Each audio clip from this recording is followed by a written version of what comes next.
The Water Margin, Chapter 24. The way Madame Wang orchestrates this meeting between Shimin King and Pan Jinlian, it's laid out with such cold, clinical detail. It's a blueprint. And we're here to really understand the mechanism, the how, and the why of this infamous plan. And it all begins with this raw, almost chaotic desire being filtered into a very precise commercial transaction. Shimin King is just obsessed. Oh, completely. The text says he's dashing back and forth, literally just stalking the door of his neighbor Wu Da looking for her. He's a man looking for leverage, and he finds it in the local tea shop. Right. He recognizes Madame Wang's shop, which has this amazing name, Ghost Beats the Watch. Which already tells you everything you need to know, right? It immediately signals this is not a place you go for, a refreshing cup of tea. And his first moves are all about money. It's about establishing himself as a high-value, desperate client. Mm-hmm. He goes in multiple times, and he always overpays. Massively. The first time, he asks for 2 cups of ginger tea, but he throws down a full tael of silver for tea money.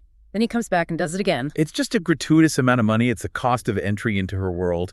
And what's fascinating is how quickly she reads the situation. She knows immediately. Yeah, she sees the spending as pure desperation.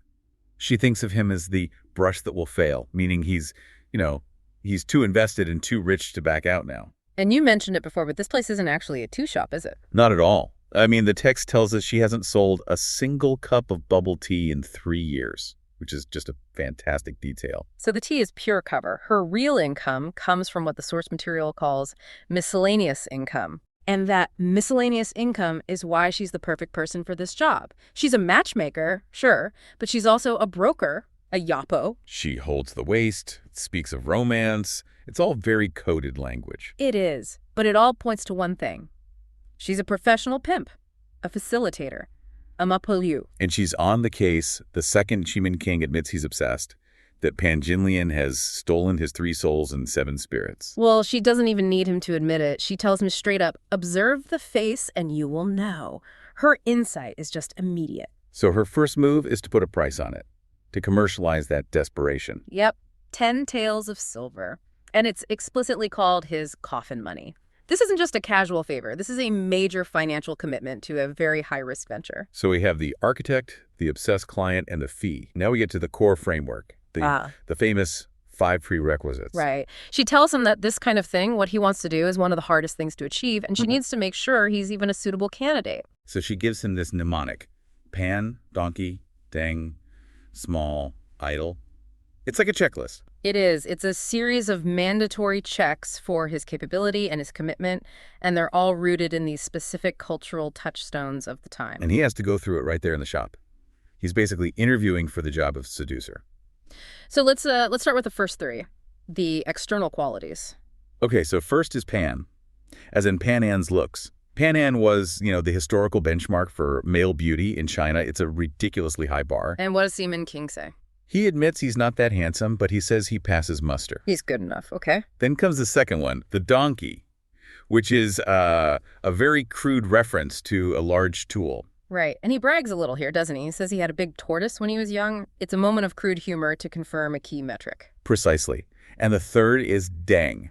Wealth like Deng Tong, who was famous for having basically unlimited money from a copper mine. Another impossibly high bar. And again, Shimin King says, well, I'm not that rich.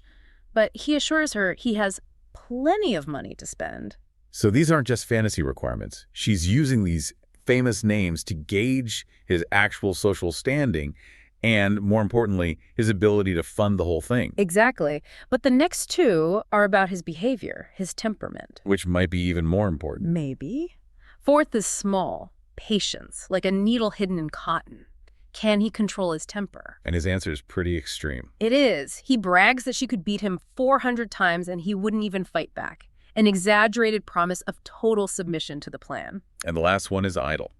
He needs to have free time. Right. This isn't a one-day job. It's a multi-stage operation. And he proves it just by being there, hanging around her shop all the time. He has the time to dedicate. So he enthusiastically checks all 5 boxes. He seems like the perfect candidate. He does. He's rich enough, patient, available. But here's where it gets really interesting. This is where you see Madame Wang's genius. Even after he passes the test, she points out a critical flaw. A surprising one. She tells him his one big problem is his reputation for being stingy. His Kwanlin. He's stinginess. That's the pivot, isn't it? It's the critical pivot.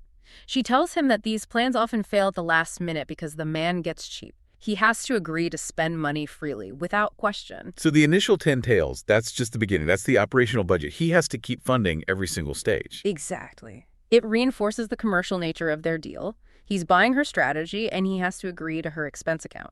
And he agrees immediately. He promises to fix this flaw, which basically converts his obsession into a calculated financial commitment. And with his wallet officially open, she unveils her masterpiece. So once the plan is laid out, the execution starts immediately. Shiman King, proving he's over his stinginess, buys all the materials and sends them over. He does, and he secures the 10 tails for her. His immediate action confirms his commitment, and Madame Wang wastes zero time. She goes right over to Pan Jinlian's house. Straight away. She tells the story about being sick, about the leap month making it urgent. She really plays up the necessity of her request. And Pan Jinlian's response seals the first 2 steps almost instantly. It does. She not only volunteers her noble hands for the work, she's clearly proud of her skill, but she agrees to come to Madame Wang's house the very next day. The precision starts immediately, day 1. The goal of this day is basically to establish what you could call a reciprocity anchor. A debt. A debt that must be repaid. So Wu Da, the husband, he leaves for work, and his wife, Pan Jinlian, goes through the back door to Wang Po's house. And the pretext for this visit is key, isn't it? Because it's entirely legitimate on the surface. Totally. She's there to cut and sew this fine silk clothling Chuan Duan for what Wang Po claims are her end-of-life clothes. Wow, so it frames the whole interaction as this solemn, neighborly service, not flirtation. Absolutely. It cloaks the whole agenda in piety and duty. The moment Pan Jinlian arrives, Wang Po just floods her with this hospitality that's designed to establish status. It's not cheap, lukewarm water. Right. The source is specific. She served thick tea, rich and dark, and it's studded with these expensive ingredients. White pine nuts and walnut kernels. Exactly. That detail is brilliant. It immediately elevates the whole transaction. If you're getting pine nuts in your tea from your neighbor, you are not doing them a simple favor anymore. No, you're being treated as a high-status guest. And it creates an immediate, unspoken obligation. And Wang Po follows this with just over-the-top praise for Pan Jinlian's needlework, declaring she has never truly seen such good needlework in her 60 or 70 years. So she's flattering her. She flatters her until Pan Jinlian feels professionally valued and personally welcomed. It's a two-pronged attack. They share a substantial lunch wine, food, a full gin, which is about a pound of noodles. Pan Jinlian is a little flushed from the wine when she gets home. And here's where Wu Da walks right into the trap. Here's the story of Wang Po's extravagant kindness. And his response is just, it's heartbreakingly predictable. It is. Instead of being suspicious, he's terrified of breaching social protocol. He's worried they'll lose face or, violate good manners by accepting all this generosity. Without immediate repayment. Right. So he instructs his wife to take money the very next day to buy reciprocal gifts for Wang Po. He's driven by that ancient wisdom. A near neighbor is better than a distant relative. But in trying to fulfill that social obligation, he just opens the door for his wife to go back. Exactly. The text's concluding poem for this bit confirms the tragic irony. Wu Da is confused and naive, and he uses his own money, specifically 1 guan of cash, which was a significant sum. Enough to signal real commitment to being a good neighbor. Yes. And he uses it to pay back the villainy. He's now the unwilling financier. The reciprocity anchor has been set. Which makes that money the linchpin for day 2. Day 1 was about establishing the debt. Day 2 is about sealing it and making sure this whole arrangement continues. Day 2 is focused on what we might call the debt multiplier. Yeah. Wu Da leaves. Pan Jinlian is invited over. She immediately offers the 1 guan of cash her husband sent her with. But what makes Wang Po's response so masterful here? She doesn't just take the money. No, she performs the essential ritual of feigned refusal. Ah, yes. He says something like, how can the guest turn around and spend money? This isn't genuine humility. It's a necessary social move. If she takes the money right away, she just looks greedy. By refusing, she forces Pan Jinlian to insist. To insist, yeah. Citing her husband's instructions, which then validates Pan Jinlian's sincerity and Wu Da's good character, it forces the giver to fight to give the money. That's such a powerful social weapon. It establishes Wang Po as polite, and it ensures that when she finally accepts, she's actually doing them a favor by taking the cash. And once she accepts the money, She immediately validates Wu Da, calling him sensible or xiao shi, but then she goes even further to cement the debt. She takes Wu Da's money. And adds her own. And adds her own funds and buys an even more lavish meal. Good wine, better food, and rare fruits. Wait, why add her own money? She already has Wuda's cash. Wouldn't that be an unnecessary expense if the plan is just to get them together? That's the subtlety of it. That's the debt multiplier. By adding her own money, she reinforces this sense of high status, earnest hospitality, yin qin zhang dai. She's saying, I value this relationship more than your money alone could cover. I see. So Pan Jinlian is no longer just repaying a debt. She's receiving a gift of elevated status. And the narrative itself points this out. The text notes that women, no matter how sharp, often succumb when they're indulged with these little courtesies. This ensures Pan Jinlian feels not just comfortable, but obligated and eager to return for day 3. So day 2 ensures she is fully complicit in this routine. She's accepted the debt, the flattery, the hospitality. She's ready for the payoff. Exactly. And day 3 is the highly choreographed, engineered introduction. Wang Po waits for Wu Da to leave, and Pan Jinlian arrives promptly. The text even notes her eagerness, saying she was just about to come. The atmosphere now is familiar, it's relaxed. They sew until noon, and this timing is critical, right? Oh, absolutely critical. Because noon is when Xi King makes his grand, highly anticipated entrance. He's not just dropping by. Oh, no. He is not accidental. The source details his preparation. He's wearing a new turban, neat clothes, and he's carrying a visible sign of his casual wealth. 3 to 5 lang of silver. And he doesn't just walk in. He doesn't. He announces his presence with a cough outside the tea shop door. It's a signal. He's ready for his cue. The moment Wang Po hears that cough, she rushes out, greets him as patron official, and then she performs the most high-pressure move yet. She physically drags his sleeve, pulling him into the room. It's a moment of aggressive control. It eliminates any social space for hesitation or denial. It creates this forced, immediate intimacy. This move is necessary because, despite the setup, introducing a wealthy man into the room of a married woman is still a major social transgression. She just barrels right past that awkward moment. By physically dragging him, she also takes all the responsibility for the meeting. The connection is made. She introduces him as the one who donated the silk. Right, forcing Pan Jinlian to stop sewing and engage in the formal greetings. His bow, her formal one-fu. And immediately, Wang Po provides that critical context. She reminds Xi King that this is Wu Delang's wife and brings up the striking pole incident. Their first accidental meeting. She's legitimizing the current setup by rooting it in their shared dramatic past. Xi King then takes the stage for his rhetorical performance, and this is where it gets really interesting. He doesn't insult the husband, Wu Da. No, he praises him. Which is so clever. It's calculated respect. He describes Wu Da as a good businessman, good-tempered, never aggressive, calling him a rare person. If Xi King insulted the husband, he would just look like a brute. But by praising Wu Da's character, he makes himself seem thoughtful and mannered. He even quotes an ancient saying, "Softness is the basis for standing firm, hardness is the cradle of trouble." He's twisting Wu Da's weakness, his passivity, into a moral virtue. It makes him seem superior to the situation, not predatory. And that's the key. Pan Jinlian is looking for a way to justify her interest, and Xi King provides it. Exactly. And Wang Po immediately capitalizes on this. She launches into this massive hyperbole about Xi King's actual status and wealth. This part of the text is just pure marketing, isn't it? She's constructing this image of untouchable societal status right in front of Pan Jinlian. The wealth list is astonishingly extravagant. She details his credentials, known by the magistrate, owns a pharmacy, and then the metaphors begin. His money overflows the Northern Dipper, Qian Guobeidu. His grain is rotting in storage. Milan Chenkang, yeah. And she just rattles off every conceivable treasure. Gold, silver, pearls, rhino horns, elephant tusks. It's designed to overwhelm Pan Jinlian, making Xi King appear not just rich, but an absolute conquest, a figure so far beyond the useless husband she's stuck with. And this establishes the hierarchy that's necessary for this seduction. It transitions immediately into nonverbal signaling. Wang Po serves tea, but she specifically instructs Pan Jinlian. Serve the official. Serve the official.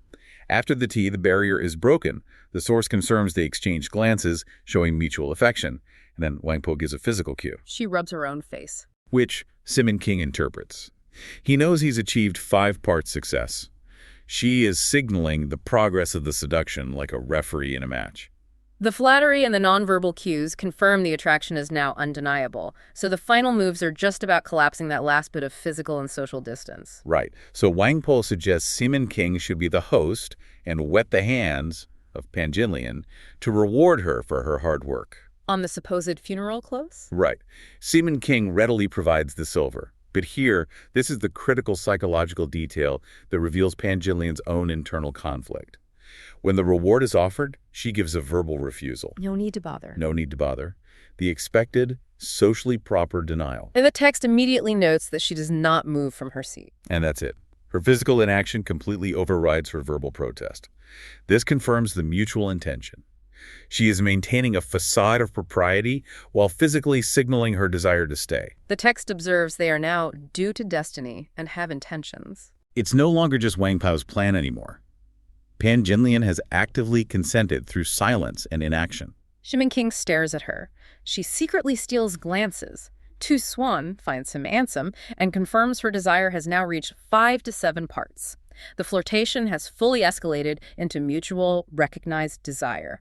And the mechanism for the final transgression is the feast. Wang Po returns so quickly, she clearly pre-ordered or prepared this. Well, for sure. Ready-made food, a fat goose, cooked meat, fine fruits.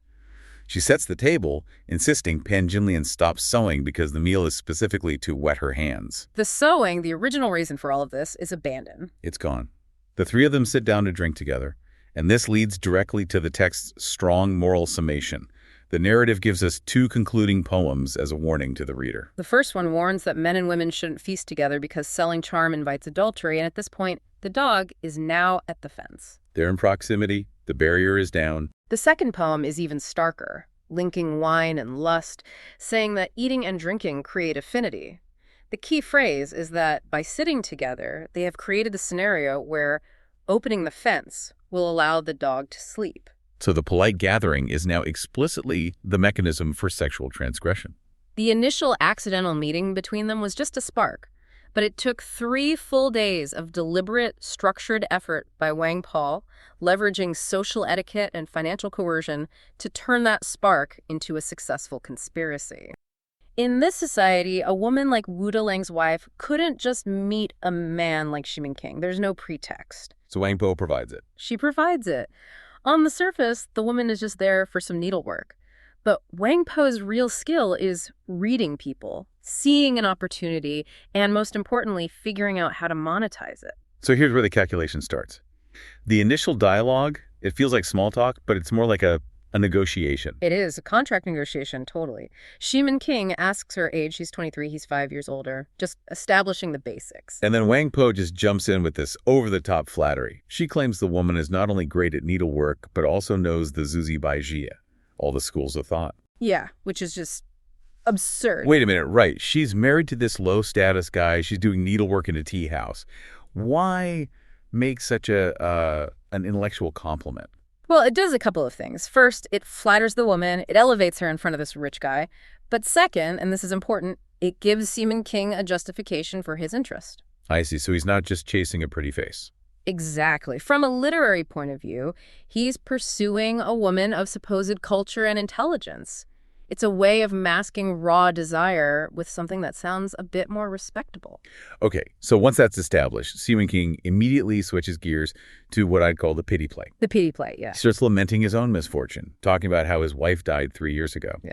He says his household, with 7 or 8 mouths to feed, is a complete mess because no one takes charge. It's such a classic move. He's showing vulnerability, but it's completely strategic. Yeah. By talking about his disorganized house, he's actually confirming 2 things. 1, he's rich enough to feed 7 or 8 mouths. And 2, he desperately needs a capable woman to manage everything. He's basically holding an audition. Positioning her not just as a potential lover, but maybe even as a replacement wife. He's appealing to her ambition. And Wang Po helps him along. She even pushes him to talk about his other women. He admits that Li Jiajiao is living in his house, but crucially, cannot manage the house. So he's telling the woman, the position is open and your rival is incompetent. Precisely. But the most critical part of this whole conversation, the real point of no return for all 3 of them, is what I call the authority check. And this is where he makes it clear he's a free agent. Yes. He has to reassure both Wang Pa, who wants her money, and the woman, who wants some kind of security, that there are no obstacles. So he says it plainly. His parents are dead, so I make my own decisions. Who dares say no? That one line is basically a prenup for committing a crime. It's the green light. In that society, your parents, your family, they are the main restraint on your behavior. By saying he's free from that, he's telling Wang Pa she'll get paid, no questions asked, and telling the woman he can protect her without any family getting in the way. The contract is verbally sealed, and now it needs a deposit. So Wang Pa, right on cue, declares they're suddenly out of wine. Perfect timing. Jimin King pulls out 5 ounces of loose silver, tells her to buy more wine and just keep the change. And that silver right there, that's the pivot. Wang Pa is no longer just a hostess. She's an active paid co-conspirator. Her participation is now locked in. Which brings us to the physical part of the plan. And Wang Pa's shift from talk to action is incredibly fast. She says she's going to buy better wine from the county friend, making sure to tell them she'll be gone for a good while. But she doesn't just leave, does she? No, this is where you see she's an expert in risk management. She doesn't just shut the door. She takes a rope and binds it shut from the outside. Yeah. Total privacy. And then she sits right by that door, like a guard. She seals the space. She's engineering the opportunity meticulously. So inside this sealed room, Jimin King makes his move. The source calls it a lucky coincidence of fate. But we know better. Oh, come on. It's totally planned. He accidentally sweeps his sleeve and knocks the chopsticks to the floor. Now, the chopsticks falling is a big deal. In a society where even touching hands is improper, kneeling down is a major act. And they fall right by her feet, which the text describes as her pair of sharp little feet. So he kneels, supposedly to get the chopsticks, but he doesn't. He pauses and pinches her embroidered shoe. That's the moment, the pinch. It's the most audacious thing he could do under the cover of an accident. Her feet, normally hidden, are right there. It's a huge risk. And her reaction is everything. She just laughs and asks if he really wants to hook up. And that's it. The intention is now mutual. He kneels again, begging her to make it happen. What I find so fascinating is how the writing style changes right at this point. The whole lead-up is so calculated, so transactional, and then suddenly it becomes this very poetic, stylized description of their encounter. You get all this flowery language like mandarin ducks playing in the water. Yes, oath to the sea and mountain. It even mentions high-pulled stockings and piled-up hairpins. It's a very literary, romanticized scene. It's like the author is layering a romance on top of a sordid business deal. It elevates the emotional intensity, which makes the betrayal of her husband feel even bigger. The passion might be real in that moment, but the circumstances were entirely manufactured. And of course, just as they're fixing their clothes, who walks in? The operational manager, Wang Po. She pushes the door open and catches them doing a good thing. But this is where her real game begins. She immediately turns on them. She pivots from accomplice to blackmailer in a heartbeat. Instead of being happy for them, she starts acting outraged, threatening to sue them both. The sheer audacity of it. She says, I was hired for needlework, not to help you steal a man. She claims Wu Delang will involve her, so she has to sue first to protect herself. It's pure coercion. She's using the threat of exposure, the very thing they paid her to prevent, to lock them into her control forever. The woman is terrified, just begging, Yun Yang, spare us. And Wang Po lays out her terms. For the woman, it's not about money. She says the woman must now meet Jimin King every single day, without fail, and hide it from her husband. And this is key. She's not just securing their silence, she's securing her ongoing business. She says if you miss one day, just one, I'll tell Wu Delang everything. She turns the affair into a daily job that she polices. Then she turns to Jimin King for the financial side.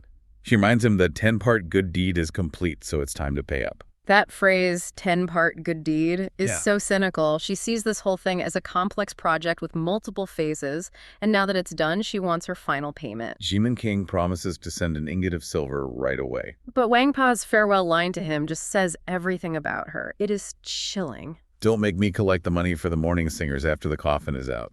I mean, think about that. She's saying, pay me now before you're dead, because I know this is going to end badly, and I want my fee before the consequences hit. It's so mercenary. And the immediate consequence is the woman just scrambling home, managing to pull a curtain down just as her husband, Wu Delang, walks in. The secret is safe for now, but the conspiracy is locked in. And so the affair continues every day, driven by Wang Po's threats. But as the text says, they immediately come up against that old rule of life. Secrets don't stay secret for long. No, especially not in a small community. The source uses that great proverb. Good things do not leave the house, bad things travel 1,000 miles. Within just half a month, 2 weeks, everyone knows. Everyone. And the text really highlights the tragedy of it. Only Wu Lang alone did not know. All this public knowledge is just floating in the air, waiting for a spark. And the spark, the person who finally brings it all down, is the least powerful character in the whole story. A young boy named Yunge. Yunge. He's maybe 15, 16 years old.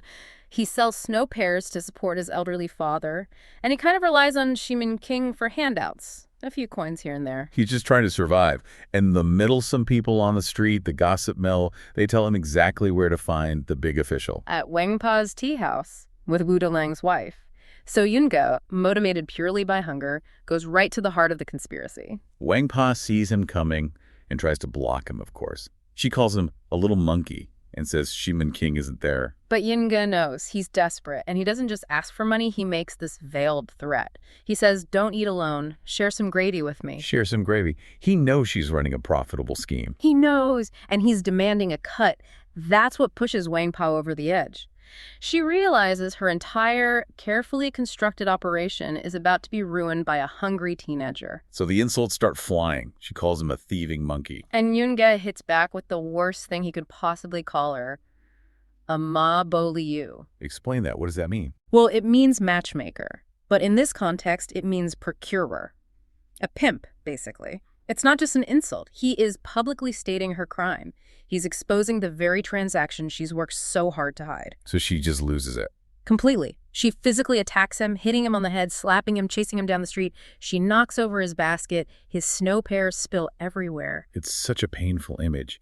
This kid crying, beaten, trying to gather up his livelihood from the dirt. And in that moment of humiliation, he swears revenge. He points at her and shouts, I will make you regret it. If I don't follow through, don't believe me.